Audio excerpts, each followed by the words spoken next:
오늘 미국의 3대 지수 사상 최고치로 마감했습니다. 이쯤 되면 산타랠리가 너무 일찍 시작되는 거 아니야라는 생각마저 드는데요. 모두가 샴페인을 터뜨릴 때 월가의 황제 JP 모건 체이스 CEO가 경고의 목소리를 내기 시작했습니다. 경제가 약화하고 있다라고 생각한다라는 이야기인데요. JP모건이 가진 방대한 데이터를 통해 아직 대부분의 소비자들이 일자리를 갖고 있고 돈을 쓰고 있지만 소비 심리가 타격을 받고 있다라는 겁니다. 마찬가지로 투자은행 골드만삭스도 파티는 아직 시작하면 안 된다며 찬물을 끼얹는 발언을 시작했습니다.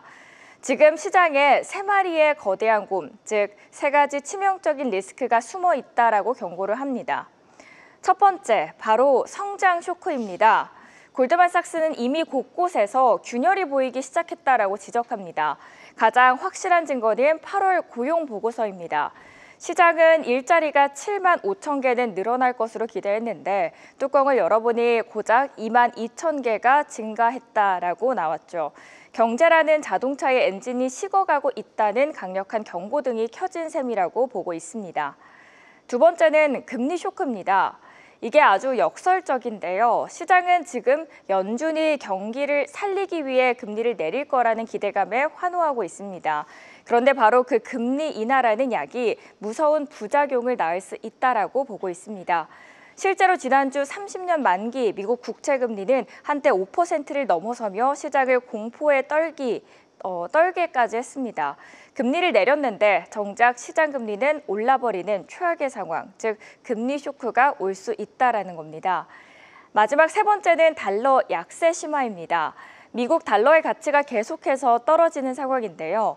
골드만삭스는 지금까지는 시장이 이런 곰들의 습격을 잘 피해왔지만 성장과 금리 쇼크의 위험은 여전히 현재 진행형이라고 강조를 하고 있습니다.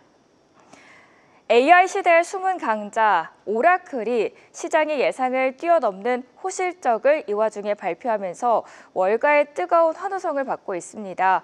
클라우드 사업의 폭발적인 성장에 힘입어 주가가 장 마감 후에는 14%까지도 급등했는데요. 월가 전체 분위기도 좋았습니다. 총 42명의 애널리스트 중에서 매도 의견은 단 한 명도 없었고요. 29명이 강력 매수 또는 매수 의견을 내놓고 있습니다. 하나씩 들여다보도록 하겠습니다. 먼저 바클레이즈입니다. 오라클에 대한 투자 의견을 비중 확대, 즉 매수 의견을 유지하면서 목표 주가는 221달러에서 281달러로 상향 조정했습니다. 현재 주가보다도 한 18%의 추가 상승 여력이 있다라고 기대를 하는 겁니다. 바클레이즈가 이처럼 오라클에 대한 강한 확신을 보이는 이유는 단 하나. 지난 6월 말 오라클이 공시를 통해 언급했던 300억 달러, 우리 돈으로 약 41조 원에 달하는 초대형 계약 때문입니다. 렌쇼 애널리스트는 바로 이 계약 때문에 이번 실적 발표는 완전히 다른 게임이었다라고 이야기합니다. 실제로 이번 실적 호조의 1등 공시는 단연 클라우드 사업이었고요. 특히 AI 기술에 대한 수요가 폭발적으로 증가하면서 오라클의 클라우드 인프라 부문 매출은 전년 대비해서 45%나 급증하는 기염을 토했습니다.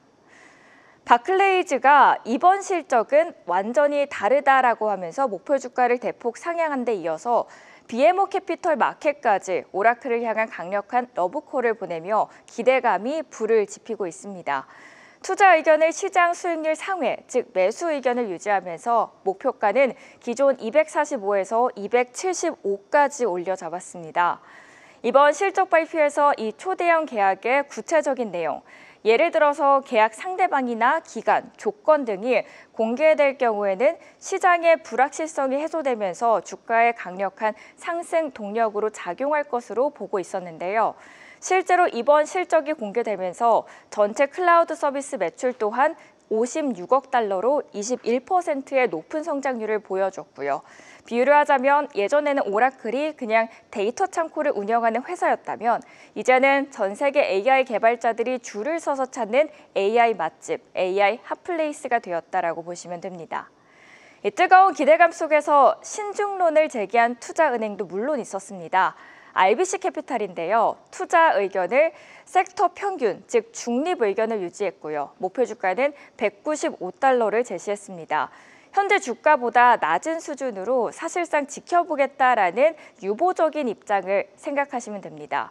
RBC는 두 가지 질문을 던집니다. 첫 번째는 계약의 질이 괜찮은가? 이 거대한 계약이 과연 완전히 새로운 추가 매출인지 아니면은 계속해서 우리가 지켜봐야 될 부분인지, 만약 기존 계약의 연장이거나 조건 변경이라면 시장이 기대하는 것만큼의 폭발적인 성장은 아닐 수 있다라는 이야기입니다. 두 번째는 클라우드, 정말 기대할 만큼 성장할까라는 질문인데요. 모두가 오라클의 클라우드 인프라 사업이 폭발적으로 성장할 것으로 기대하고 있지만 전년 대비 50%대 초반 성장을 실제로 달성할 수 있을지가 관건이다라고 묻고 있습니다. 결국 RBC의 메시지는 기대감은 알겠지만 아직 확인된 것은 아무것도 없다. 실제 숫자로 보기까지는 흥분을 가라앉혀야 된다라고 경고하고 있습니다.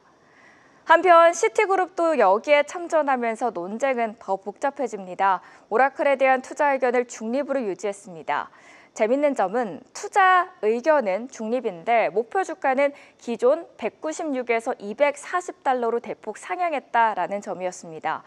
단기적인 변동성보다는 이 장기적인 잠재력에 무게를 두면서 현재 높은 밸류에이션에는 경계감을 늦추지 않는 중립적이면서도 긍정적인 시각을 보여줬습니다.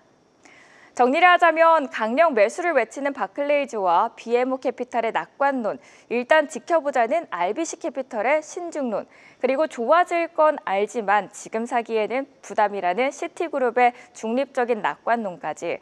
결국 이번 오라클의 실적은 두 얼굴을 가졌다라고 볼 수 있는데요.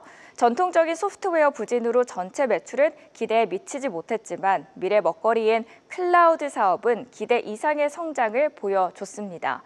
일단 월가에서는 전체 매출의 소폭 미스보다는 클라우드의 강력한 비트에 더 주목을 해야 한다라는 긍정적인 평가가 나오는 듯합니다.